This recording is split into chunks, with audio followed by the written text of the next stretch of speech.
Bonjour à tous, j'ai voulu reprendre l'explication du Shift. J'ai rajouté un petit mot ici pour qu'il n'y ait pas de confusion. Donc je vous réexplique le principe du Shift. C'est comme du Camis, donc c'est toujours une technique de clustering. Donc c'est une technique qui permet de regrouper dans l'espace des caractéristiques des pixels, les points de l'image, qui ont les mêmes caractéristiques. Nous, ce qu'on est en train de faire, ce qu'on avait fait la dernière fois, ce qu'on est en train de faire aujourd'hui, on est en train de nous baser sur la caractéristique couleur, puisqu'on est en train de prendre RGB. Là, on a également la position. Donc, pour le moment, on travaille avec la caractéristique couleur. Avec le Camis, vous deviez vous lui indiquer le nombre de clusters. Ce qui fait que c'est gênant. Parce qu'en fait, si on a 10, vous avez indiqué 7, ça veut dire qu'il va y en avoir 3 qui vont être regroupés ailleurs. Pareil, si vous lui indiquez 2 clusters alors qu'il y en a plus, ça veut dire qu'il va en regrouper d'autres. L'idée du Minshift, c'est quoi? Alors, il y a peut-être 3 grosses différences. La première, c'est qu'il détecte lui-même les groupes.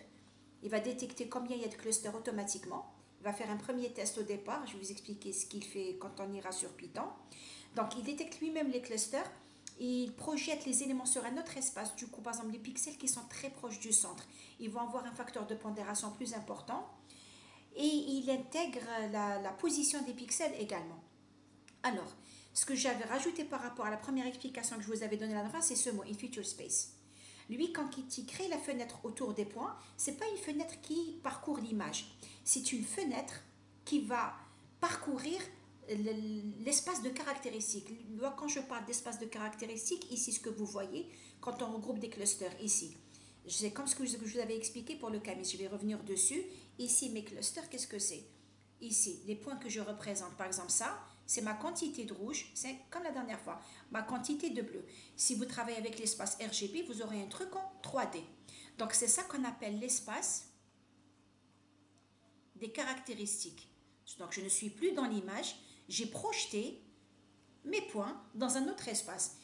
Donc ici, je lis la quantité de rouge et de bleu, ce qui fait que là, quand je suis sur le Camis, ce pixel-là qui a une quantité de rouge et de bleu, il se peut qu'il y en ait plusieurs, et je ne sais pas dans quelle position il est dans l'image. J'ai pris l'image et j'ai projeté les pixels, j'ai fait une représentation ici bidimensionnelle, dire voilà, par exemple, il y avait une quantité de rouge de 20, il y avait une quantité de rouge de bleu, par exemple, de 25, et donc j'ai un point ici. On appelle ça l'espace des caractéristiques. Là, nous, on a restreint notre étude pour le moment aux couleurs. On verra.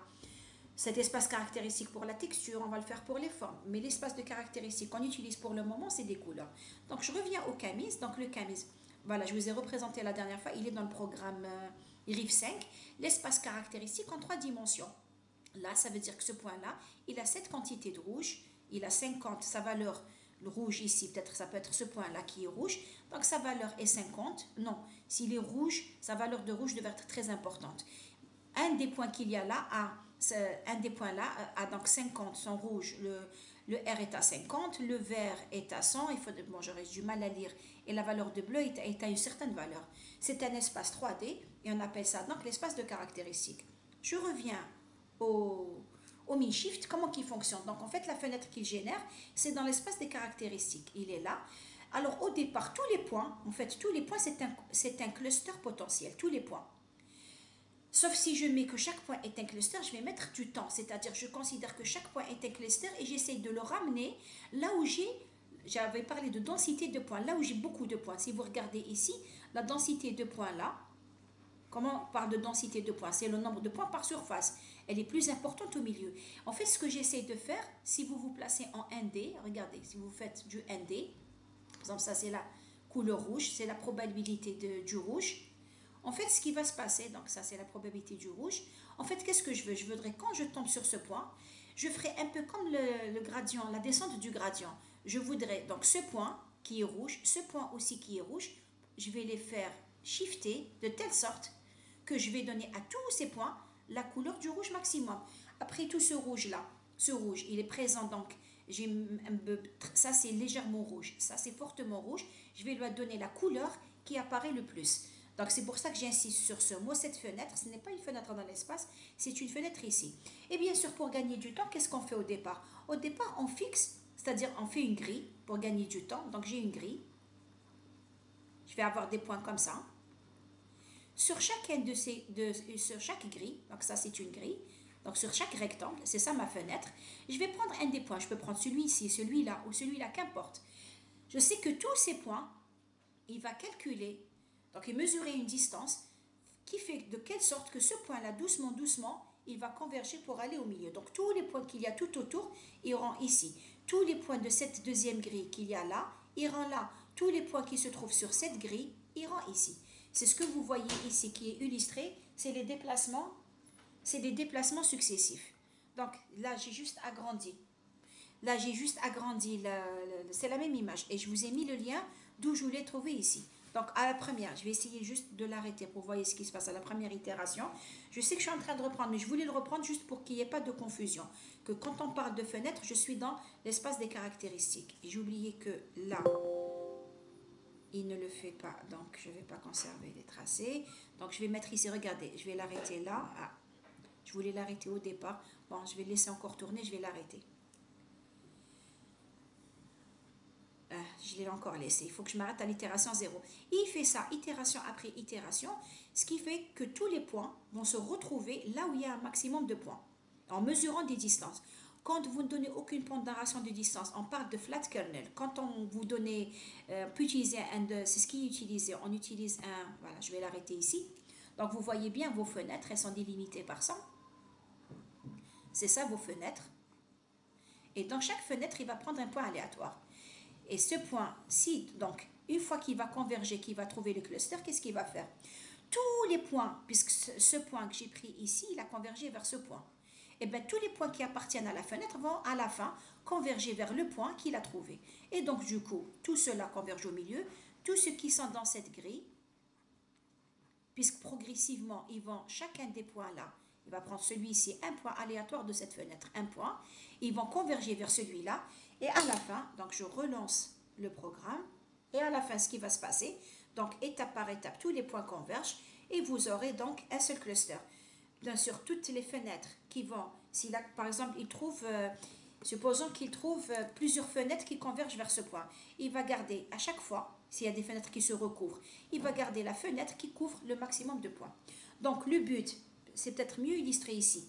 On cherche, quand on parle de densité de points, imaginons ici, regardez, tous les points se retrouvent ici.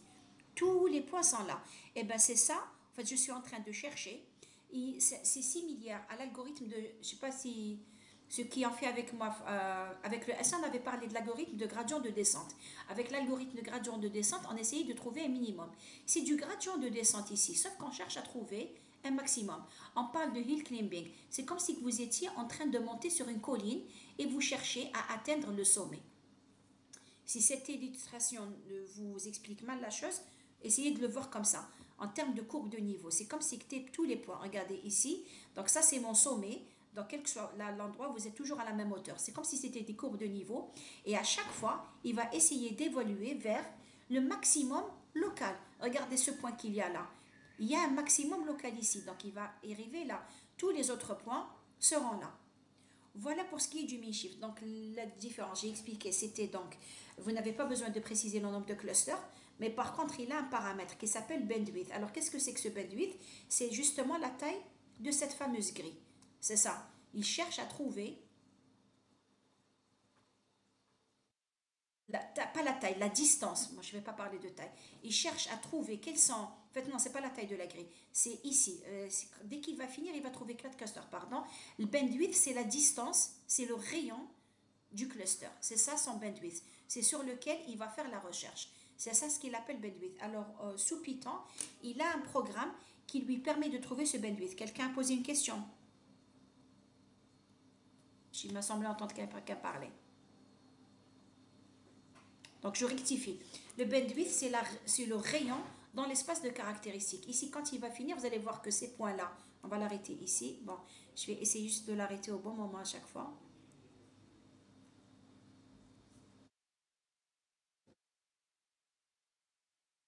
Bon. Dès qu'il converge, je vais l'arrêter.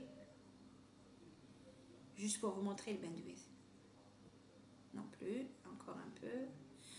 Encore une fois, je ne l'ai pas arrêté au bon moment. Bon, je vais essayer de, quand ça passe aux couleurs.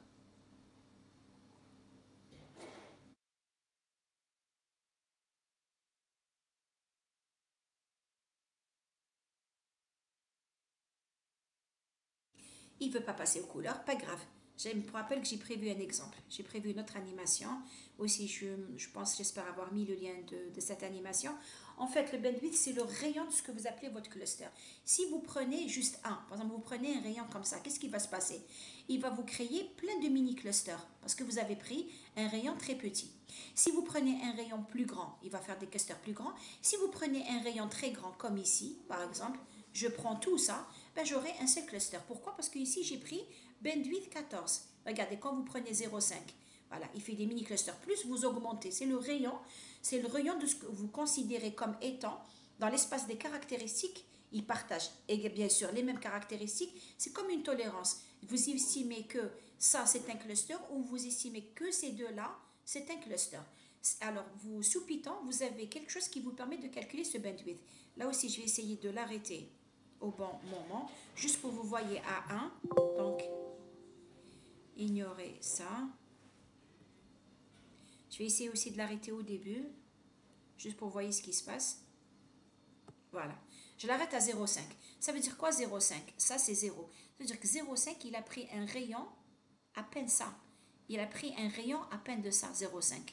Et donc, tous les points vont se retrouver comme étant des clusters. Regardez, parce que ce bleu-là n'est pas ce bleu-là, n'est pas celui-ci. Voilà, il fait des clusters comme ça, de tout petits clusters. Plus ça va avancer, plus le bandwidth va augmenter, donc plus le rayon est grand, et plus ça veut dire que vous êtes en train de prendre des clusters, vous tolérez des clusters plus importants. Ici, si on regarde bien, le bon nombre de clusters, il va y arriver, c'est autour de... Alors, je regarde, lorsque le bandwidth est à 6, c'est-à-dire il a pris un rayon, ça, de 10 à 15, ça fait 5. Donc, il a pris un rayon à peu près comme ça. Quand il l'a pris à 12, ça veut dire 12, imaginez 12, il a pris la moitié de ça, donc ça lui donnait un seul. Voilà pour l'illustration. On va voir directement sous Python. Je vous ai mis l'image. La dernière fois, le programme avait mis du temps. En fait, chez moi, avec mon PC, il met 10 minutes pour nous me le donner. Donc, je l'ai exécuté avant que vous n'arriviez. Et je vais essayer de vous l'expliquer ici. Je voulais vous montrer. En fait, qu'est-ce que j'ai fait? J'ai exécuté le programme, le Camils avec 6, et j'ai exécuté le min-shift. En fait, quand j'ai vu que le min-shift me donnait 6 clusters, je vais vous le montrer côté programme, qui est dans 6 clusters. Alors, quand vous l'exécutez sous Python, vous avez donc bandwidth. Alors, ici, qu'est-ce qu'il fait? En fait, il essaye, vous pouvez lui donner vos bandwidth, la valeur que vous voulez. Il essaye de trouver le rayon tout seul. Si je regarde ici bandwidth, alors je vais vous montrer qu'est-ce qu'il a trouvé comme rayon. Voilà, il a trouvé 26. Je ne vais pas cliquer dessus. Voilà, il a trouvé un rayon de 26. Comment qu'il fait ça? Alors, non, c'est passé ici. Voilà, il a trouvé un rayon de 26. Lui, qu'est-ce qu'il fait? Alors, vous pouvez lui donner bandwidth que vous voulez. Donc, il a pris un rayon de 26. N'oubliez pas que vos valeurs sont de 0 à 255. Donc, en prenant 26, il a pris à peu près le dixième. Ici, alors, il y a une fonction qui s'appelle estimate bandwidth. Alors, qu'est-ce qu'il fait? Il prend un nombre d'échantillons, pas toute l'image, pas tout votre vecteur. Il prend juste 3000 valeurs. Il essaye de trouver l'espace tout seul. Il essaie, c'est-à-dire il va essayer plusieurs valeurs. Il va essayer un rayon de 1, un rayon de 2, un rayon de 3. Il va trouver celui en effectuant des tests statistiques. Je crois que ça s'appelle le test de Silverman. Il va effectuer des tests. D'ailleurs, tiens, pour ceux qui sont là, un devoir, vous avez pour devoir de voir comment fonctionne la fonction de bandwidth. Je sais que les quantiles, il classe toutes ces distances. Il prend le premier quart et le troisième quart. Suivant, donc en utilisant juste un peu d'échantillon, il va essayer d'estimer la meilleure distance qui lui permet de trouver les clusters. Ensuite, min shift, donc vous lui donnez la taille, il a besoin du rayon. Il a besoin, alors bin seeding, ça c'est pour créer sa grille, et ça c'est le nombre d'itérations, puisqu'on a dit il converge pas à pas. Pour trouver le maximum, pour trouver les maximums locaux. Là, n'ai fait que récupérer les étiquettes. Là, j'ai récupéré les clusters. Et pourquoi je vous ai dit j'en ai 6? Quand je regarde la fonction cluster center, alors centers, alors où est-ce qu'elle est là? Je vois qu'elle contient 6 valeurs. Donc, en fait, il a trouvé 6 maxima locaux. Et là, c'est la couleur R, ça c'est G, ça c'est B. Et on a fait la même chose que la dernière fois. Chaque étiquette, si vous allez labels, vous allez trouver. C'est la même chose que ce qu'on avait fait. Pour ceux qui étaient là, c'est la même chose que ce qu'on avait fait avec le Camils. C'est-à-dire la baisse, qu'est-ce qu'elle contient? La baisse, elle lui dit le premier pixel, il appartient au centre, c'est le cluster 3. Ça, c'est le cluster 5,0. Mais moi, je ne veux pas voir une image avec 0, 1, 2, 3, 4, 5. Je voulais la voir en couleur. Donc, qu'est-ce qu'on fait? Quand vous êtes sous Python, on lui a dit cluster center labels. Donc, chaque label, il va le remplacer par ses valeurs, ses couleurs. Donc, si je regarde maintenant ce qu'on a obtenu, et c'est ça sur quoi je veux insister maintenant, si je regarde, pour moi, ça se ressemble beaucoup. Quand il a fait le camise avec 6 et quand il fait donc le min-shift, il a trouvé 6. Mais si vous regardez les couleurs maintenant, regardez, je vais me placer sur le bleu. Cette quantité donc de bleu, bien sûr, vous allez trouver que la valeur du bleu, lisez tout, vous toujours ici. Donc je trouve que bien sûr, parce que c'est du bleu, la quantité de rouge, elle est faible. La quantité de vert, c'est 47, 81, 134.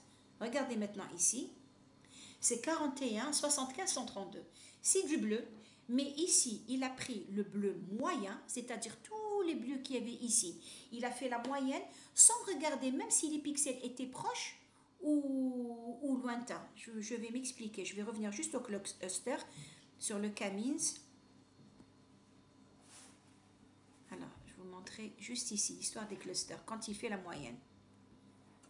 Ça veut dire quoi? Il ne fait pas attention. Ça veut dire que tout là, le bleu, je parle du camise, hein, même si j'ai illustré ici le mi-shift. En fait, toutes ces couleurs-là, il va les sommer, faire la moyenne. C'est pas très logique. D'abord, c'est pour ça qu'on dit que le camise, il est très sensible aux valeurs aberrantes. Ça veut dire que cette couleur qui n'est pas du tout du bleu, puisque le bleu va se retrouver au milieu du cluster, cette couleur qui n'est pas du tout du bleu, elle va participer autant que la couleur qu'il y a au milieu. C'est ça qui est gênant. Ça veut dire que si vous avez beaucoup de valeurs ici, elles vont autant participer que beaucoup de valeurs, j'en ai 10 ici, j'en ai 10 là, elles vont participer de la même façon. Alors qu'avec le min-shift, non. Le min-shift, qu'est-ce qu'il fait? Il remplace les valeurs, il fait une pondération. Ces valeurs qui sont là, c'est ce qu'il cherche. Il cherche les valeurs qui sont au milieu. Et donc, votre couleur qui va apparaître, c'est la couleur qui a le plus participé. Pourquoi? Parce que sa probabilité est la plus grande. Parce que si vous avez beaucoup de points, quand vous calculez, ici j'ai beaucoup de points, quand je calcule la probabilité, elle sera plus grande que les points qu'il y a là, il n'y en a qu'un. Alors que ceux qui sont au milieu, il y en a plusieurs. Et bien, donc du coup, le bleu que vous allez voir apparaître sur ici, alors après ça reste subjectif, à vous de voir et de tester. Le bleu que vous allez voir apparaître ici, c'est le bleu qui apparaît le plus. C'est pas la moyenne qui apparaît le plus, c'est le bleu qui apparaît le plus.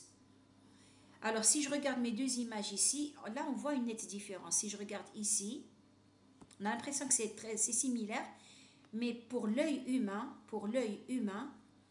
ce qui m'intéresse moi, c'est de voir la couleur qui apparaît le plus et non plus la moyenne des couleurs. Je vais juste pour vous montrer qu'il y a des différences. Alors, s'il veut bien me donner la main. Donc ici, je vais juste zoomer sur cette partie et vous montrer les différences.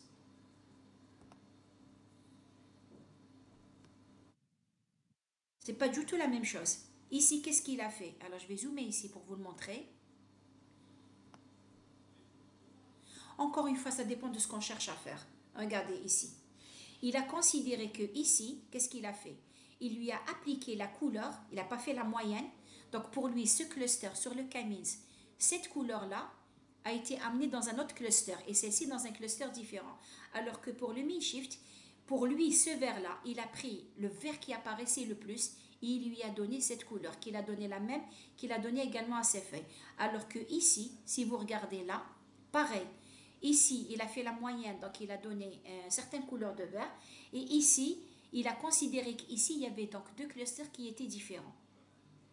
Alors encore une fois, ça dépend de ce que vous allez en faire. Je ne peux pas vous dire à l'avance qu'est-ce qui le mi-shift me paraît bien sûr plus logique parce qu'il prend la couleur qui apparaît le plus, alors que celui-ci, il fait la moyenne. Il y a d'autres méthodes de segmentation. Il y a par exemple le C-Means, c'est fuzzy C-Means. C'est du flou. En fait, quand il fait le camis, chaque couleur appartient à un cluster.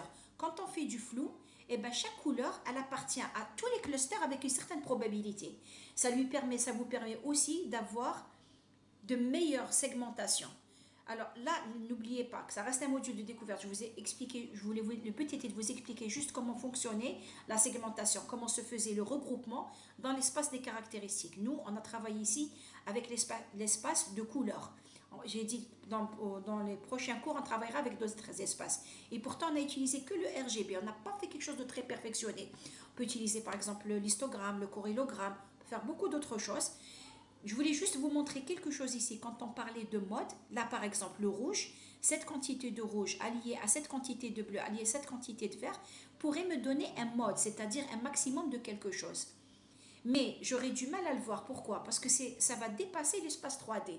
Parce qu'il faudrait que je mette le rouge, le vert, le bleu et le maximum pour les trois, rouge, vert et bleu, et mettre le maximum pour les trois. Comment visualiser ça? C'est pas évident, mais c'est comme ça qu'il travaille. Parce que lui, quand il a mis cette couleur-là, ça représentait un maximum local de quoi? Du R, du rouge, du vert et du bleu. À un moment donné, ça lui présentait un maximum. Voilà pour le camis. Je disais donc, est-ce que j'ai... Très bien. On va l'utiliser pour faire du tracking. Alors, pour faire du tracking, je vais le mettre ici, je vais vous expliquer cette fonction, comment... On va utiliser une fonction qui s'appelle sous Python Back Projection. Mais je vais vous expliquer comment elle fonctionne. Et ça, je l'ai illustré aussi sous Python. Alors, toujours, on va utiliser le min shift. Je vous ai dit à chaque fois que j'utilise une technique, je vais vous expliquer s'il y a moyen de vous donner une application. Ici, c'est une application dans la vidéo.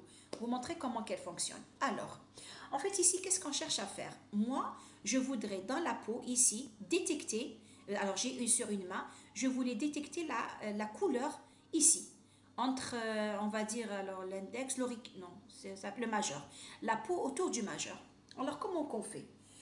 Moi, si je dois rechercher et comparer point par point, c'est pas intéressant pour moi. Alors, qu'est-ce qu'on fait? En fait, on calcule l'histogramme ici. Et qu'est-ce que je fais?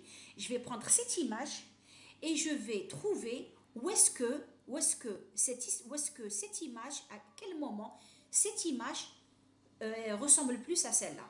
Et je vais créer ce qu'on appelle une carte de correspondance. Alors, comment qu'elle fonctionne, cette carte de correspondance?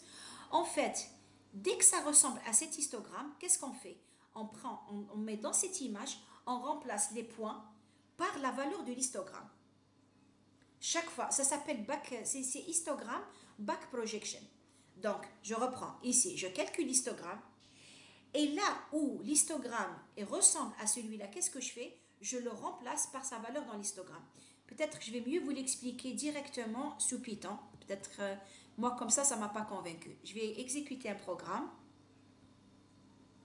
et vous l'expliquer. On va fermer celui-là. Normalement, vous les avez aussi sur la page perso. Tous ces programmes, ils sont sur la page perso. Je ferme ça et je vais exécuter celui-là. Peut-être je vais mieux vous l'expliquer. On va l'exécuter. Alors là aussi, image 1 et image 2, elles sont aussi sur la page perso. Alors vous avez 3 répertoires. Un truc sur les slides, un avec les programmes, un avec les images utilisées. Ok, on va exécuter et on va voir ce que ça donne. En fait, ce que vous avez, ça, j'ai oublié de la fermer. Je vais essayer de vous expliquer Back Projection, comment que ça fonctionne. En fait, ce que vous avez ici, c'est l'histogramme de cette image. Ce que j'ai pris ici, j'ai pris Hue. Donc, rappelez-vous, quand on passe à l'espace HSV, Hue, c'est la couleur. C'est ce fameux espace qui est entre 0 et 360. Bon, je veux juste vous le rappeler ici. Bon, l'intérêt de les avoir tous sur le même slide. Je reviens juste à Hue, ce que c'est comme espace. Je pense les laisser ici. Voilà. Ça, c'est Hue. Rappelez-vous, quand c'est rouge, c'est 0. Quand c'est 180, c'est bleu. Et quand c'est... Ah non, quand c'est 120, c'est vert. Alors 0, 120, 240, c'est bleu. Voilà, ça c'est rouge. Ça c'est le vert et ça c'est le bleu. Mais comme nous, quand on cadre sur un octet, on a de 0 à 255. Donc, je ne peux pas représenter 360. Donc, l'espace Hue, qu'est-ce que vous allez trouver? Vous allez trouver qu'il est codé entre 0 et 180. Je reviens sur Python pour vous le montrer. Alors, je vous montre d'abord le programme, ce qu'on fait ici. Donc, je lis la première image, l'image 1. Je l'ai appelée ROI pour dire Region of Interest. Donc, c'est l'image. C'est ma première image. Ma cible, c'est ce qu'on appelait Target. Donc, c'est ma deuxième image. Qu'est-ce qu'on fait? On passe d'abord de l'espace BGR, rappelez-vous qu'elles sont toujours en BGR vers l'espace RGB. Donc, je l'ai appelé ROI RGB, l'autre, je l'ai appelé Target RGB. Ensuite, j'ai fait la transformation à l'espace HSV et à chaque fois, j'ai ajouté pour que je ne me perde pas dans l'image. Donc, HSV, c'est juste donc, le passage de BGR à HSV. Ensuite, qu'est-ce que j'ai fait? J'ai pris XY200 et HW, je les ai pris 100. Donc, j'ai pris le point en X, la ligne 200. En Y, la ligne 200. En réalité, c'est la ligne 201 parce qu'il commence à 0. J'ai pris 201, 201. J'ai pris la hauteur et la largeur à 100. Et qu'est-ce que je lui ai dit? Je lui ai dit ROI HSV, tu l'écrases avec ça. Ça veut dire que j'ai pris juste une petite portion de l'image. Et j'ai pris l'image target, je l'ai aussi transformée dans l'espace HSV. Donc, regardez la première image que vous avez. Vous avez ici. Donc, ça, c'est ma première image que j'ai appelée ROI. Là, c'est le petit morceau que j'ai pris. Là, c'est ma deuxième image qui s'appelle Target, mais moi, je les ai affichées. Regardez ici. Je ne les ai pas affichées dans l'espace HSV. Je les ai affichées dans l'espace RGB. Regardez ici. Quand j'ai ploté, regardez, je vais le zoomer ici. Donc, qu'est-ce que j'ai ploté? J'ai ploté ROI RGB. J'ai ploté Target RGB. Mais avant de ploter Target RGB, qu'est-ce que j'ai fait? J'ai écrit CV rectangle ROI RGB. XY. Donc, qu'est-ce qu'il fait? Cette fonction rectangle, elle vous dessine un rectangle sur l'image. Quel rectangle je voulais? Je vous devais lui donner l'extrémité basse et l'extrémité haute. Donc, parce que pour tracer un rectangle, il a besoin de connaître. Je n'arrive pas à tracer ici. Vous avez besoin des deux coins, les deux coins opposés. Donc, on lui a donné XY, on lui a donné X plus H, Y plus H. Donc, en fait, qu'est-ce qu'il fait? Ici, il vient de prendre l'image ROI RGB, il lui a rajouté un rectangle. C'est ce que vous voyez là. Maintenant, la suite. Alors, je vous montre la suite. Donc, pour le moment, voici la deuxième image, voici la première image. Et moi, qu'est-ce que je cherche? Je cherche quels sont les candidats dans l'image. Je cherche quels sont les points dans l'image qui sont susceptibles de partager, qui ressemblent à ce rectangle. Je cherche dans l'image quels sont les points qui sont susceptibles de ressembler à ce que j'ai dans le rectangle. Et c'est ce que je suis en train de faire. On appelle ça une carte de vraisemblance. Je cherche, c'est ce qu'il m'a mis ici. Donc tout ce qui est en blanc, ça veut dire qu'il y a des chances que le carré que je cherche soit dans tous ces points qui sont en blanc. Tous ces points qui sont en blanc, en fait, qu'est-ce qu'il y a? Ils partagent, donc ils calculent, ils partagent les mêmes caractéristiques de couleur que ce point-là. Alors, comment qu'il le fait maintenant? Pardon. Alors, on revient juste ici. Alors, comment qu'il fait ça? Il calcule cette fonction. Alors, il commence par calculer l'histogramme de la région que je suis en train de chercher d'abord. Donc, il prend le petit carré, il va regarder ROI, je lui ai mis ROI HSV, Y plus H, X plus H. Ça veut dire qu'il a pris juste un petit morceau. Et c'est dans l'espace HCV, j'ai mis deux points, c'est-à-dire ROI HSV, vous allez trouver quoi? Vous allez trouver quelque chose qui a une taille de 100 fois 100. On va regarder juste pour que vous le voyez ici. Voilà, c'est 100 fois 100. Si je prends 1, 2. Donc ça, le premier c'est H, le deuxième c'est S et le troisième c'est V. Et remarquez que H ne va pas au-delà de 180. Pourquoi? On a dit que les valeurs de hue, c'était la couleur, que ça allait de 0 à 360 et que lui ne peut pas coder sur un octet quelque chose qui dépasse 255. Donc toutes les valeurs que vous allez voir, elles seront entre 0 et 180. Ici, il ne va pas jusqu'à 180 parce que ce sont toutes des couleurs claires. Donc, si je regarde dans l'espace HSV, je suis plutôt où? Je suis plutôt... C'est vraiment du beige, la couleur de la peau. Je suis pas. Je suis peut-être quelque part ici. C'est pour ça que vous voyez toutes les valeurs qui sont très petites. Et n'oubliez pas, en plus, il faut les diviser par 2, puisque 360 est divisé par 2. Bien, si je reviens ici, on revient là. Donc, voilà ma petite imagette. Vous voyez bien ici, c'est de 100 fois 103. Premier c'est H, on a dit, deuxième c'est S, troisième c'est V.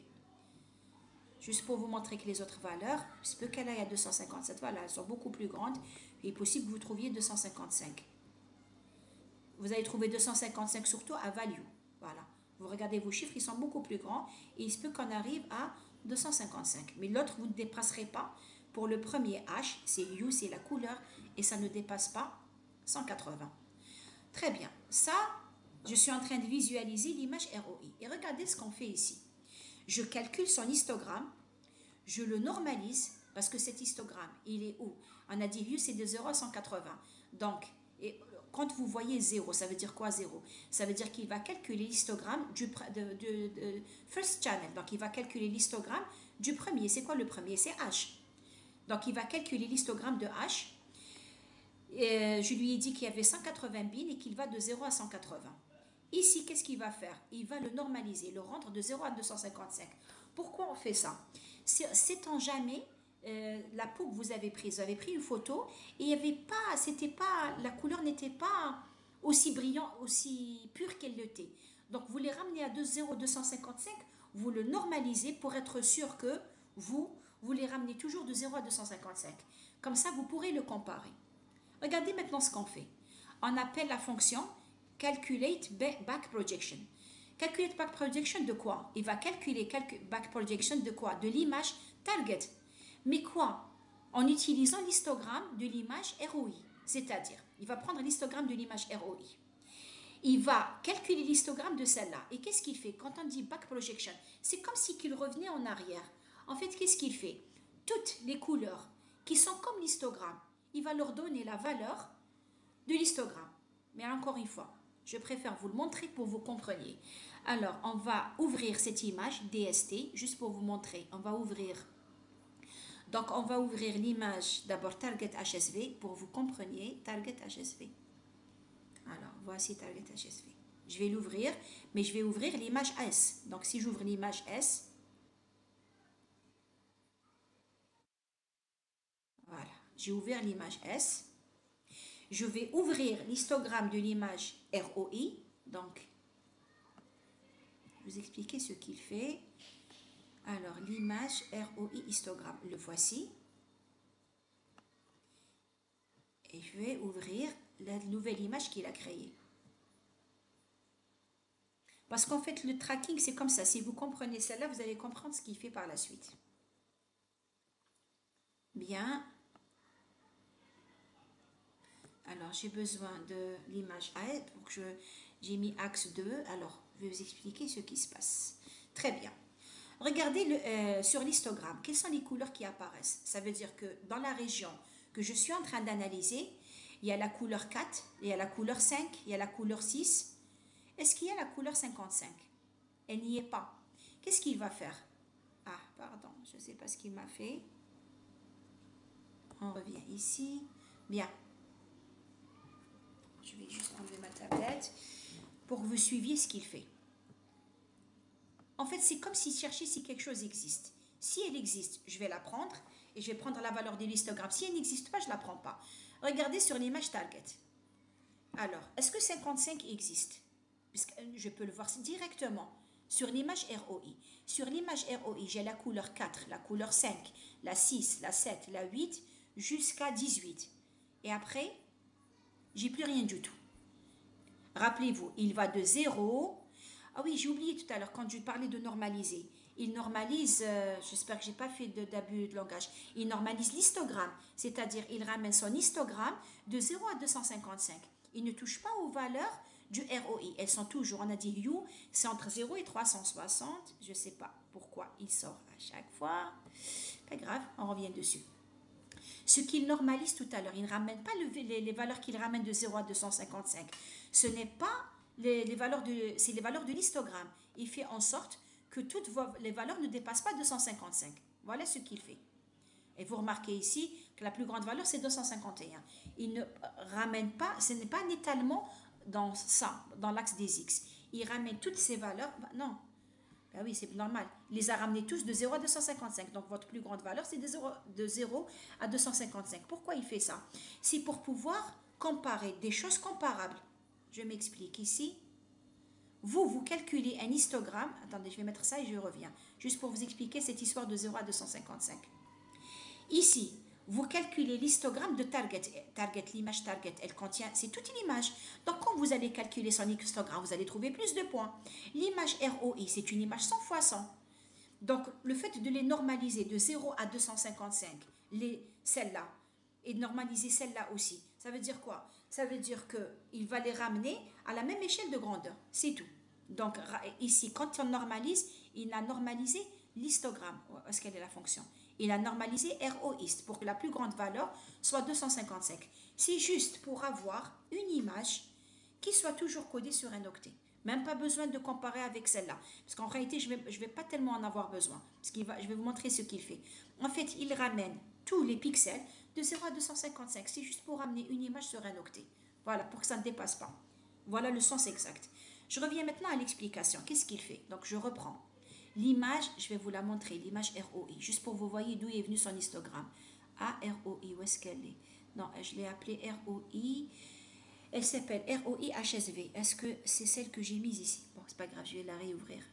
ROI HSV. Alors, ROI HSV, la voici. Juste pour vous. Alors, regardez et on va regarder You. Juste pour vérifier que les valeurs qu'elle contient, regardez les valeurs qu'elle contient. Elle contient donc 11, 12, 15, 16, 17, 11. Juste pour vérifier que l'histogramme c'est le bon. Je vois 11, 12, 15, 17, je vois 9. Donc je vois que j'aurais pu faire Minimax, d'accord? On peut le faire. Voilà, on va le faire directement. ROI, alors je l'ai appelé ROI HSV. ROI HSV, donc c'est 0. Donc c'est la première. C'est You, on est en train de travailler avec You. 0. Alors, je ferme la collade et je vais mettre point max. J'espère que ça fonctionne. Qui ne va pas me dire. Alors, ROI HSV. Je vais la mettre entre parenthèses. Alors, pour lui dire que c'est la première image 0, est-ce que je ne dois pas mettre deux points? Attendez que je réfléchisse. Non, c'est pas comme ça. Je dois lui mettre. C'est pas ce que je voulais faire, mais pas grave. Alors, HSV. Alors, je vais lui dire 2 points. Normalement, je lui dis 2 points, virgule, 2 points. Ok, on va essayer. Il y a des CC que je devrais toujours faire avant, mais c'est pas grave. Je vais lui dire 2 points, et je vais lui dire 0. Ça veut dire que j'ai pris la première bande, HSV, donc 2 points, toutes les lignes, toutes les colonnes. Et normalement, si je lui mets point max, j'espère que ça va fonctionner. Alors, non plus. Ok.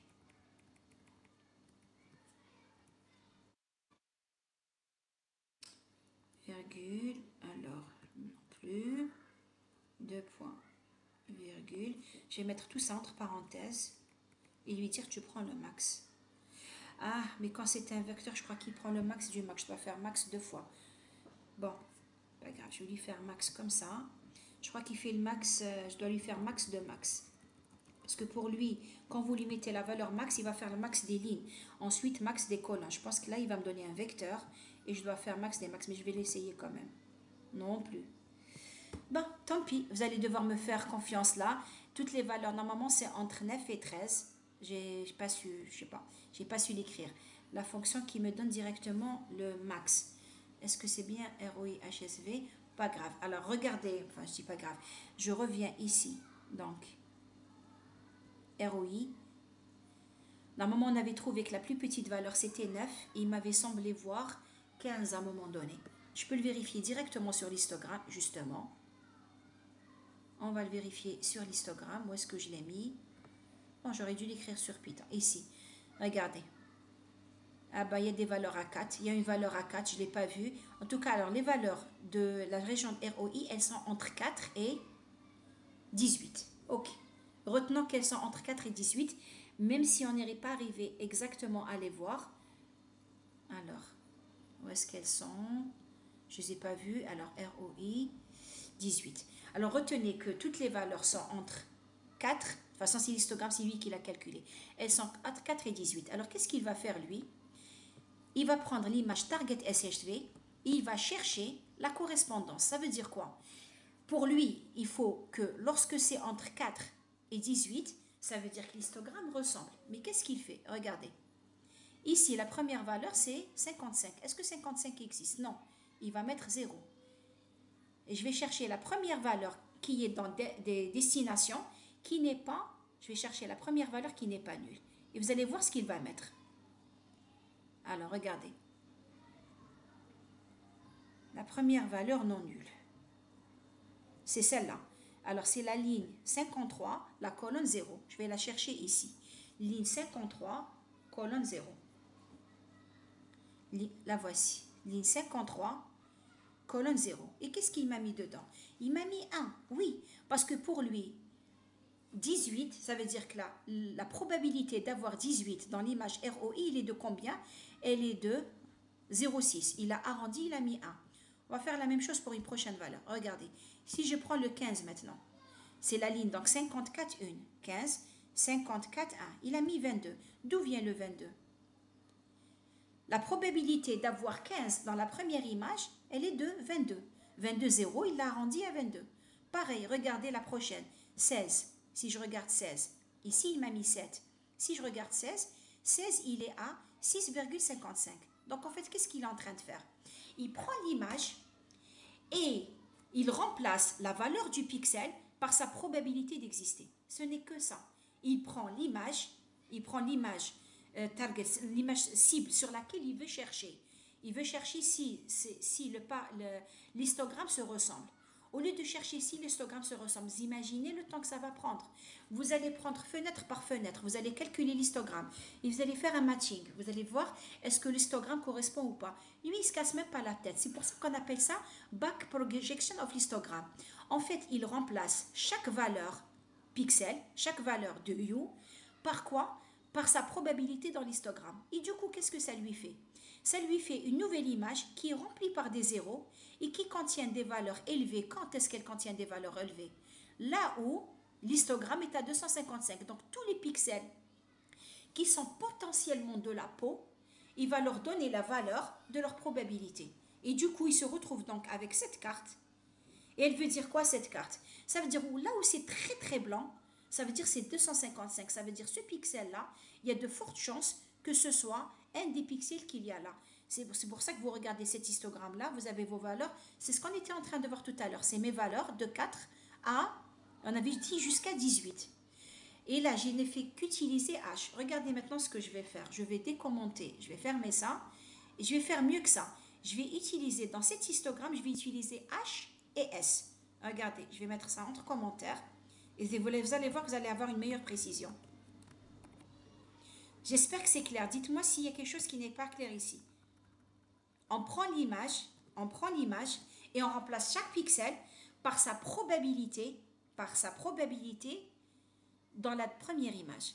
La probabilité, c'est-à-dire son histogramme, sa valeur d'histogramme. Quelle est sa probabilité d'existence? Voilà. Au lieu de dire des probabilités entre 0 et 1, elles sont juste entre 0 et 255. Là, j'aurais pas dû enlever cette partie, j'en ai pas besoin. Regardez juste la différence ici. Si vous regardez ces deux lignes, ROI, là, qu'est-ce que j'ai pris? Quand j'ai calculé l'histogramme, donc je vais le mettre, où est-ce qu'elle est la partie histogramme? Regardez, comparé avec ces trois lignes. Là, j'ai pris 0, là, j'ai pris 0 et 1, ça veut dire que j'ai pris H et S. Là, c'est écrit 180. 0, 180, là j'ai pris 180, 256, parce que U, elle est codée entre 0 et 179, l'autre, elle est codée, saturation, c'est entre 0 et 255. Ensuite, pour calculer l'histogramme, c'est exactement la même fonction. Tout l'histogramme est normalisé entre 0 et 255, c'est l'histogramme qui est normalisé, ce n'est pas les valeurs qui sont étalées. Et quand je calculate back projection, qu'est-ce que je fais? Je la calcule. Au lieu de la calculer pour 0, elle est calculée pour 0 et 1. C'est-à-dire qu'elle est calculée pour H, S et V. Donc, qu'est-ce qu'il est en train de faire? Au lieu de travailler avec un histogramme monodimensionnel, il travaille maintenant avec un histogramme bidimensionnel. Je vais d'abord l'exécuter pour vous montrer. Tout à l'heure, c'était l'histogramme de H. Maintenant, ce sera l'histogramme de H et S. Donc, si je regarde ROIST, je vais trouver cette fois-ci. Regardez ce que je trouve. Je vais trouver une matrice qui a une taille de combien? Elle va de 0 à 179 et elle va de 0 à 255. Je vais l'exécuter juste ici pour vous le montrer. Pourquoi ça ne va pas? Normalement, il va de 0. Ah, j'ai pris ROI. C'est pas ça que je voulais faire. On a dit, on regarde ROI histogramme. Où est-ce qu'il est ROI histogramme? Le voici. Donc, il va de 0 à 179. Et si je vais là, de 0 à 255. Regardez. Pourquoi? Parce que vous avez H qui va de 0 à 180, 179, et U et S qui va de 0 à 200. Mais qu'est-ce qu'il représente cet histogramme maintenant? En fait, il représente quelles sont les probabilités d'avoir H qui est par exemple ici, H qui est à 0. Attendez, je vais le montrer là. Je vais prendre les valeurs qui existent vraiment. On a dit elles sont de 15, à 18. Bon, je vais essayer de trouver des valeurs qui ne sont pas nulles. J'en trouve pas beaucoup. Où est-ce qu'elles sont? Alors, je vais passer par un bleu, non plus. J'essaye de trouver des valeurs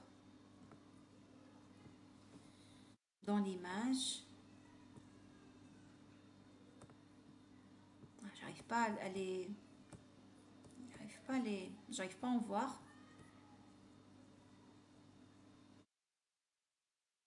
Alors, on était sur Spider. À croire que c'est mon PC qui fait le jeûne, pas moi. Ok, moi et lui. J'arrive pas, hein. J'arrive pas à trouver. L'essentiel, c'est que HS et V, c'est l'histogramme bidimensionnel, c'est-à-dire les deux. Quelles sont les probabilités, par exemple, que H soit à 119 et que V, HS et que H soit à 95, puisque c'est un histogramme bidimensionnel. Normalement, il devrait... Est-ce que je lui ai mis de l'afficher? Attendez, je regarde s'il me l'a affiché ici. Non, il ne me l'a pas affiché. Parce que c'est une image.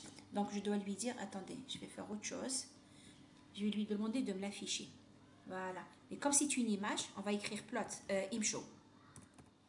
Voilà, on va l'afficher pour voir quels sont ces pixels qu'on n'arrive pas à trouver. Donc, ça veut dire que j'ai introduit cette fois-ci la valeur en même temps et de H, c'est-à-dire et de S. C'est pour avoir un truc plus précis. On va voir ce que ça va nous donner en termes d'image. Il devrait localiser mieux la peau. Regardez ici. Voilà l'histogramme qu'il m'a... Ah oui, non, parce qu'il n'a pas affiché l'autre. Bon, il faut que je ferme la fenêtre. Pardon, je vais réexécuter. Il y avait très peu de valeurs qui sont... On ne les voit pas très bien. L'essentiel, c'est un histogramme bidimensionnel. Ça, c'est la valeur de hue qui va de 0 à 180. Et ça, c'est la valeur de la saturation. Regardez ici maintenant. Il me les localise beaucoup mieux. Ça veut dire que maintenant, si je cherche cette portion, ici dans cette image, regardez où se trouve le blanc. J'ai déjà éliminé quand même pas mal de choses. Donc c'est sûr que ce n'est pas ici. Et je vais aller où? Je vais aller vers où j'ai des couleurs blanches. Donc sur mon carré. Que pourtant, ça marche quand même super bien. Pourtant, ça reste une couleur de peau. Ça reste une couleur de peau. Donc tout se ressemble partout. Il arrive à me dire que voilà, il y a des chances, les valeurs ici sont les plus élevées. Ça veut dire que si je cherche ce carré-là, je vais le chercher autour de là. Et en fait, c'est ce qu'on va faire quand on va faire du tracking. En fait, je me dis comme si ça, c'est la même main et elle a bougé. Si elle bouge, j'essaie de la suivre. Comment je vais la suivre? Je vais calculer l'histogramme avant. Je calcule quelles sont la carte, la map de l'histogramme qui me donne donc là les valeurs de l'histogramme sur la carte. Ça veut dire là où c'est fort, ça veut dire que ces valeurs-là, ces endroits-là, il y a de fortes chances que ce soit la main. Et je vais chercher ici. Donc quand il fait le tracking, maintenant on va décommenter juste cette partie. Je voulais vous l'expliquer à travers un exemple fixe. Ensuite, vous le faire sous forme de vidéo. Ah oui, ça, je ne sais pas pourquoi. J'aurais dû le mettre en commentaire. Je ne sais pas, j'espère que ça ne me gênait pas. Alors, je vais l'exécuter pour le min shift d'abord. Donc, on va exécuter ça. Je vais d'abord vous expliquer ce qu'il y a à l'intérieur. En fait, il y a à l'intérieur juste les fonctions qu'on était en train de voir maintenant. Donc, on va décommenter tout ça. Et regardez, toutes ces instructions, on les connaît déjà. Ça, c'est ce qui permet de lire une vidéo. Ça, c'est à partir de ce pointeur-là, je capture les frames, je capture les images une à une. Là, j'ai défini la zone, comme tout à l'heure, X, Y, W. J'ai défini la zone, ce que je veux traquer, comme on l'avait fait tout à l'heure. Cette zone que je veux traquer, ces coordonnées, le X, le Y, la largeur, la hauteur, je vais les mettre dans Track Window. Donc, Track Window, qu'est-ce qu'elle contient? Elle contient des coordonnées. Et regardez. Donc, je prends donc, les coordonnées de la région. Donc, ces coordonnées, je les mets dans ROI. J'ai dit R, c'est Region of Interest. Donc, qu'est-ce qu'il met dans ROI? La région, frame, c'est la fenêtre. Il prend cette région-là, il la met dans ROI. Il va faire les mêmes étapes que tout à l'heure. C'est-à-dire, c'est quoi les mêmes étapes? Il va transformer, il va passer de l'espace BGR vers l'espace HSV. Là, il a créé, je vais vous en parler tout à l'heure. Il crée un masque. En fait, qu'est-ce qu'il essaye de faire? Alors, quand vous créez un masque, il essaye de prendre les valeurs les plus importantes. On lui a dit ici, crée un masque, vous lui donnez la valeur basse et la valeur haute. Ça veut dire quoi? Ça veut dire que si la couleur de hue c'est de 0 à 180, ça veut dire qu'il a pris toutes les valeurs. La saturation, il les a pris de 60 à 255. Ça veut dire que si c'est des zones sombres, il ne les prend pas en considération pour ne pas fausser l'histogramme.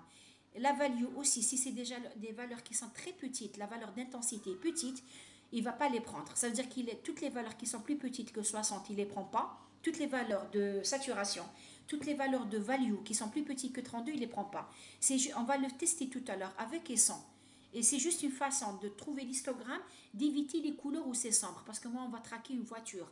Et je vais éviter de me baser sur les valeurs de l'histogramme où c'est sombre. Ce n'est fait que ça. Là, on calcule l'histogramme. J'ai besoin de le calculer. On a dit qu'est-ce qu'on fait? On calcule toujours l'histogramme de ROI. Pourquoi? Parce que c'est lui que je vais utiliser pour faire la projection. Donc, je calcule l'histogramme de ROI, de ma région, ROI. Qu'est-ce que je fais? On a dit je le normalise pour que toutes les valeurs soient entre 0 et 255. C'est juste pour avoir une image codée sur un octet. Alors, ici, on appelle le min shift. Alors, regardez, donc c'est une boucle. Il va le faire pour la boucle. Ça, on l'avait déjà utilisé pour lire frame après frame. Donc, on lit la vidéo. Si c'est vrai, c'est-à-dire il va retourner une valeur, il retourne comment on appelle ça? C'est un pointeur, un booléen. Donc, si c'est vrai, ça veut dire qu'il y a encore des frames. Qu'est-ce qu'il fait? Il fait ce qu'on avait fait tout à l'heure. Qu'est-ce qu'il doit faire? Il doit calculer, il doit passer à l'espace HSV, il doit calculer la back projection. C'est quoi back projection? On a dit les pixels. Il va remplacer chaque pixel par sa probabilité d'existence dans l'histogramme. Donc, il va prendre chaque pixel. Comme tout c'est exactement, si vous voyez ici, je ne les ai pas enlevés, c'est exactement les mêmes instructions. Je calcule l'histogramme de la région d'intérêt, je normalise et je fais back projection. Sauf que maintenant, on va rajouter bin shift. Donc, il a calculé la ROI, il a calculé son histogramme, bien sûr qu'il le fait en dehors de la boucle. Il le fait pour la première frame, parce qu'il va traquer une voiture. Donc, la première fois, il va le faire. Donc, il va calculer la région d'intérêt. Sur la région d'intérêt, il calcule son histogramme, il le normalise. Et maintenant, qu'est-ce qu'il fait? Il fait la back projection du nouveau frame. Donc, il va chercher quelles sont les zones potentielles où mon objet est. Vous avez remarqué que c'était blanc, les valeurs étaient les valeurs qui partagent le même histogramme ont une valeur qui n'est non nulle, ont une valeur qui est différente de 0. Et qu'est-ce qu'il fait? Il fait le min shift. Qu'est-ce qu'il fait le min shift? Il calcule les nouvelles coordonnées de la fenêtre. Parce que le min shift, tout à l'heure, il nous calculait le cluster. Maintenant, qu'est-ce que je lui ai donné comme entrée? Regardez ce qu'on lui donne comme entrée. On lui donne destination, c'est-à-dire on lui donne le résultat de la back projection. Donc, on lui donne les résultats, une image qui contient la plupart du temps des zones noires, mais qui contient, je vous la remets ici, on lui donne cette image. Et qu'est-ce qu'il va faire? Il va essayer donc de se rapprocher, de trouver les coordonnées du rectangle. Parce que lui, on lui donne les coordonnées du rectangle, le coin supérieur haut, le coin supérieur bas. J'ai besoin soit de ça et de ça, ou bien de ça et de ça. Donc, on lui donne des coordonnées X, Y, W et H. Il va essayer de me sortir les coordonnées. Donc, je lui donne des coordonnées. Il essaie de me trouver les coordonnées de mon objet en supposant qu'il a bougé. Et quand vous avez une voiture qui bouge, elle va bouger, va pas beaucoup bouger. Elle va bouger d'une certaine distance. Donc, lui, il est déjà quelque part ici. Il va essayer de la localiser. Mais comment il va la localiser? Dans quelle direction il va aller? Eh bien, il va aller dans la direction où les points sont blancs. C'est ce qu'il fait. Il cherche où la densité, rappelez-vous du min shift, qu'est-ce qu'il fait? Il cherche où la densité de points est maximale. Et ici, si je regarde, où est-ce que j'ai beaucoup de points ici? C'est cette zone. Et sur cette zone, j'ai beaucoup de points. Si j'ai beaucoup de points, ça veut dire quoi? Ça veut dire que mon histogramme, je suis dans la zone qui partage le même histogramme. Si j'ai beaucoup de points, c'est-à-dire toutes les couleurs qui apparaissaient ici, elles sont en train d'apparaître là. Et il va essayer de se diriger vers les points. On va l'exécuter pour que vous voyez ce que ça donne. Donc, je voulais illustrer par la main pour vous montrer qu'il n'y a que ça. Donc, il calcule. Donc, qu'est-ce qu'il calcule? Il calcule des coordonnées à partir des anciennes coordonnées sur l'image. Donc, il va essayer d'aller vers le maximum de points. Ensuite, qu'est-ce qu'il fait? Une fois qu'il a trouvé les coordonnées, ces nouvelles coordonnées, il les a trouvées. Il faut que ça devienne les nouvelles coordonnées. Donc, il va écrire X, Y, W, H. Ça devient track window, la nouvelle. il fait, qu'est-ce qu'il fait? Comme tout à l'heure, il dessine un rectangle tout autour. Tout à l'heure, on avait dessiné un rectangle. Comment on dessine un rectangle? Il suffit juste d'appeler la fonction rectangle sur le frame. Donc là, cette fenêtre, on dessine dessus un rectangle. Moi, je lui ai mis time slip un quart. Je voulais que vous le voyez pas à pas. Il refait cette boucle. C'est-à-dire, il va la refaire à chaque fois. N'oubliez pas que, donc à chaque fois, il lit une nouvelle frame. Il calcule les endroits, les points potentiellement où l'objet se trouve, grâce en comparant l'histogramme. Ensuite, il calcule donc les coordonnées avec le min shift. Là, c'est juste les points potentiels. Avec le min shift, il va trouver cette nouvelle localisation. Et il va dire que la nouvelle localisation, c'est x, y, h. Parce que ce sera la nouvelle pour qu'à chaque fois qu'il tourne, ce sera la nouvelle destination. Ici, je cherche juste la fonction track window.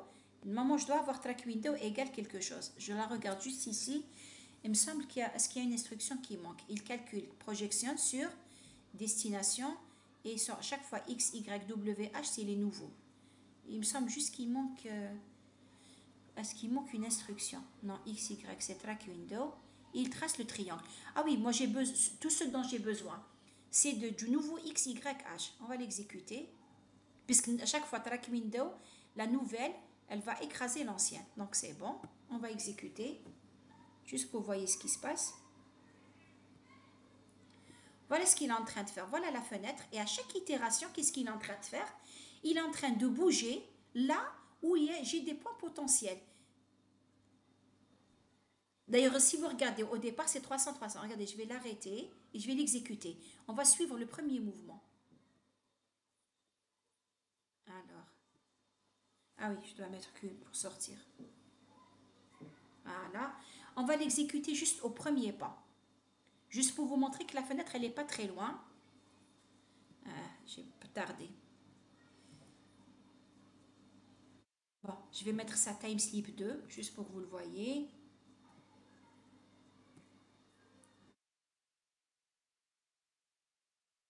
Les étudiants, vous êtes avec moi? J'en entends personne. Alors, je voulais mettre juste pour montrer. Attendez. La première qu'il traque. Très bien. Je vais vous montrer juste la destination. On devrait trouver dans Dest, on devrait trouver des valeurs qui ne sont pas très loin. Alors, on a dit 300, 200, 150. On va le lire. Donc, 300, 200. Alors, on va aller à Dest. Alors, juste pour vous montrer que... Parce que c'est un objet en mouvement. À moins que ce soit un kangourou, une grenouille qui saute, mais le temps d'acquisition, il est très... C'est 24 images par seconde. Ça ne peut pas bouger autant que ça. On va le trouver très proche. Justement, c'est ce qui fait le min shift. Le min shift, il cherche la densité de points. Donc, si je regarde ici, je vais essayer d'aller dans... Alors, je vais essayer d'aller 300, 200. 300, 200. Ok. 300, 200. Donc, je vais faire comme ça, 200. Et je vais aller dans ce sens, 300. Je devrais trouver les chiffres les plus importants. Je l'espère du moins. Je devrais toujours tester avant de venir ici, 300. Ça a bougé. 300, 200. Voici ma zone. Regardez. Voici l'histogramme avec ma voiture. J'ai pris une zone de 100, 100. Ici, 300, 200. Voilà. Vous trouvez que la densité de points, elle est plus importante. Juste avant, elle était à 0, avec des valeurs assez faibles. Et ici, quand j'arrive sur mon bout... Ah oui, je peux le savoir. Puisqu'il a calculé X, Y et WH. Je vais les trouver. Je vais lire X, Y, WH. On va voir combien il a trouvé. Alors, X au départ. Donc, X, il était à 300 et Y à 200. Alors, pour lui, X est à 307, Y à 180. Donc, je vais aller à 307 et 180. Je ne sais pas s'il inverse comme le C, 307. Alors, j'ai dit 307, 180. Est-ce que c'est en termes de ligne? Attendez, je vais les vérifier quand même. Je vais regarder 307. Et on a dit combien? 180.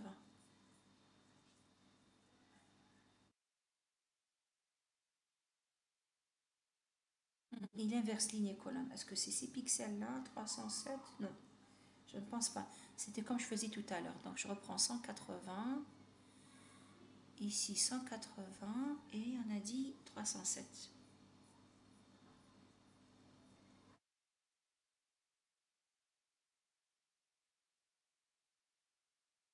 Je cherche où est-ce que... Bah, j'arrive pas à les trouver tout à l'heure. J'ai l'impression que j'avais trouvé tout à l'heure, c'était mieux.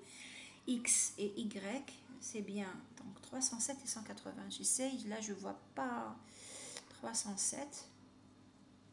Ah, on est là quand même. Non, non, on n'est pas là. Ça c'est 90. 307. Quelque part, voilà. Ah oui, c'est toute la fenêtre. Donc c'est l'extrême limite. Il faut aller de 300 jusqu'à 100. Donc tout ça. Je vais aller... Ah, je la vois plutôt ici. Pour lui, il l'a trouvé. Là, de toute façon, il a bien suivi la fenêtre. Il a mis les pixels. 300. Je suis là à 324 et je suis là à 200. Voilà. On voit que ces pixels-là, les autres sont à 0. On va faire ça pour mieux voir. Les 16.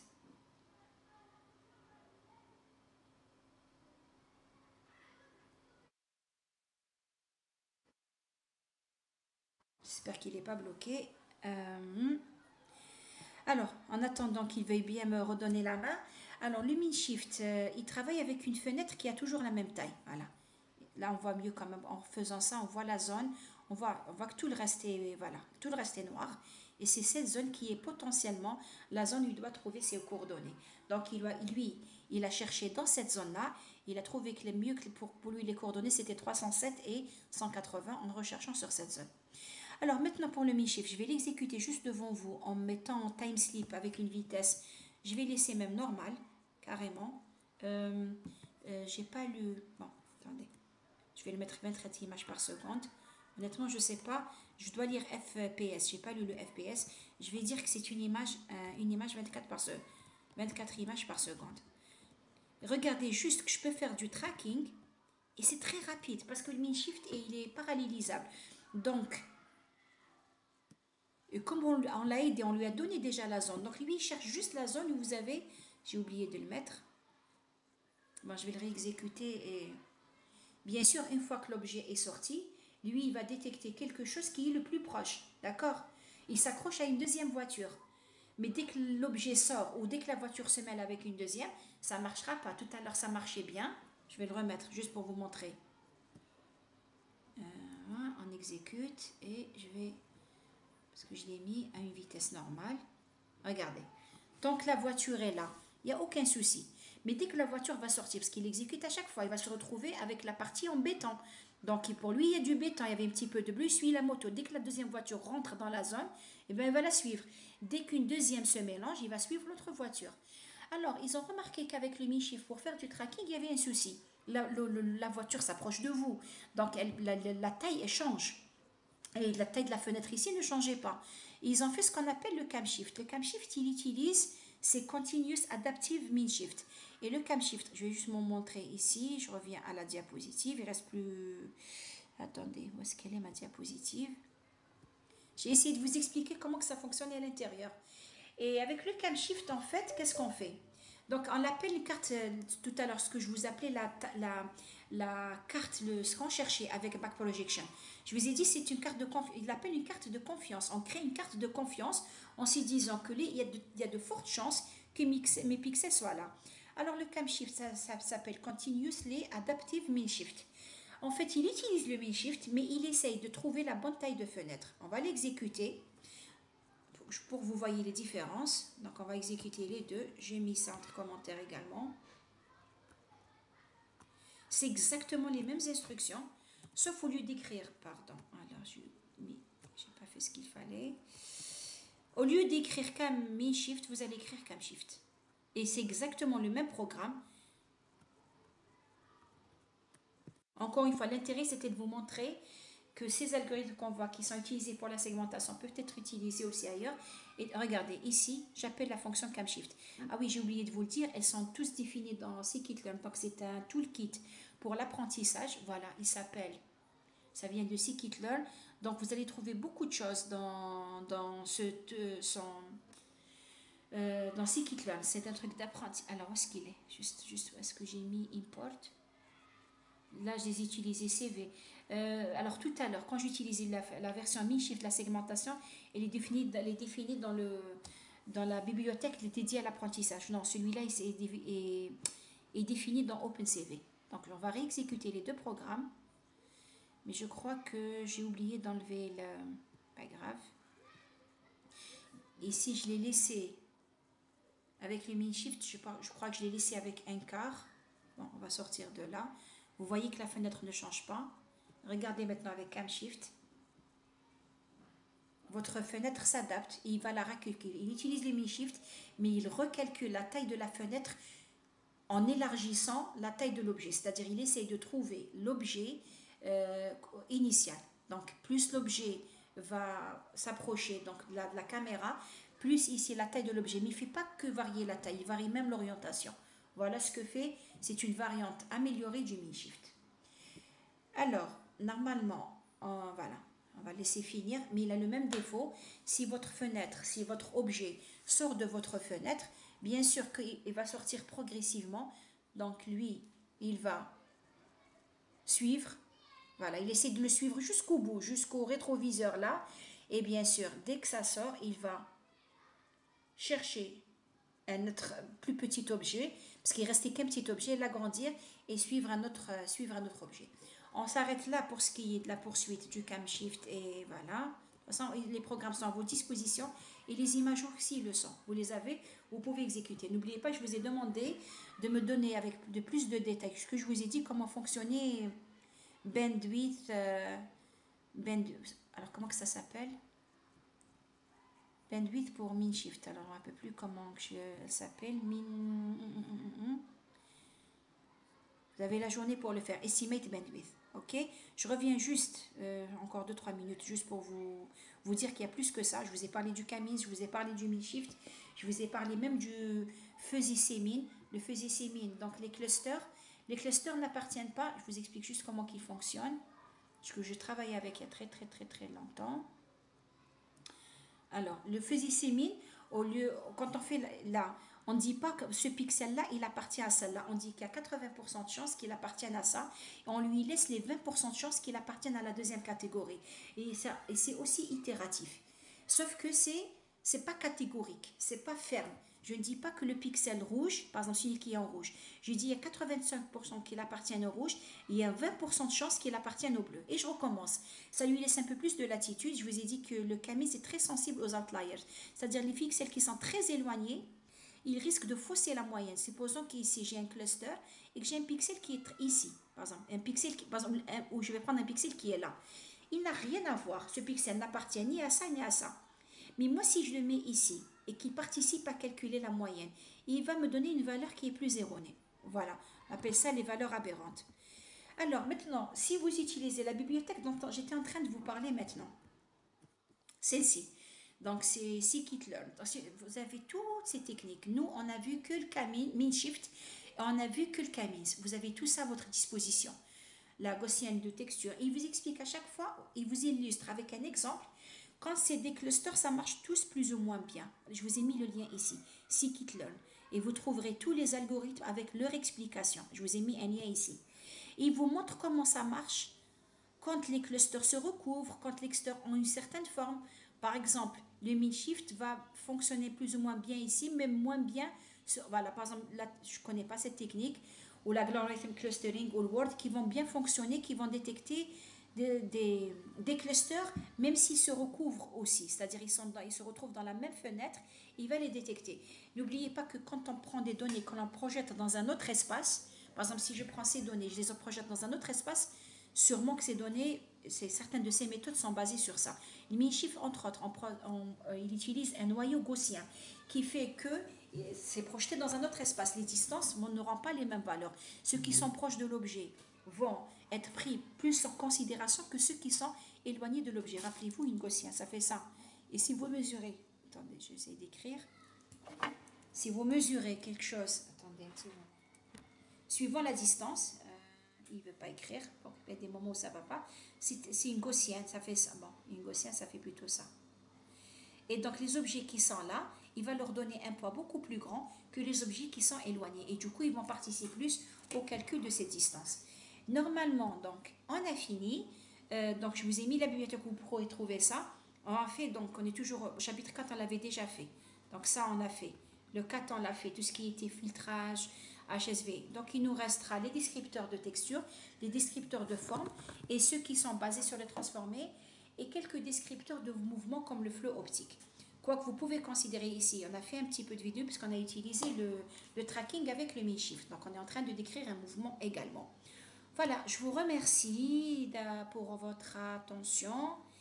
Et bon, je sais que c'est le jeune qui fait ça. Je n'ai pas entendu beaucoup de questions. Je vais juste arrêter. J'espère que j'ai fait encore une fois un